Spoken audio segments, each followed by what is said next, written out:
little bit of work done today. Putting in the boards for landscaping in the buildings. Here there will be a mountain coming off that, but it's actually easier to work off that. There's going to be another one of those Noch tunnels just there, and there'll be another one just there. They're in the mail at the moment. With the lake, because they're holding it down at the moment, but that board there, we'll trim that off there. Tunnel works as well, that's out. Lake's in there, we're just got to groove that foam back. Get that out of the way. Cut the foam back.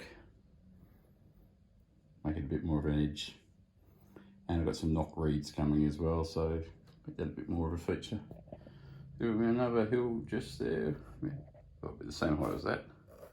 One just there. So this will be surrounded by 3 peaks. With a grassland going up there. The farms are going in here. Farms on that side, mountain on that side. But that's today's job done.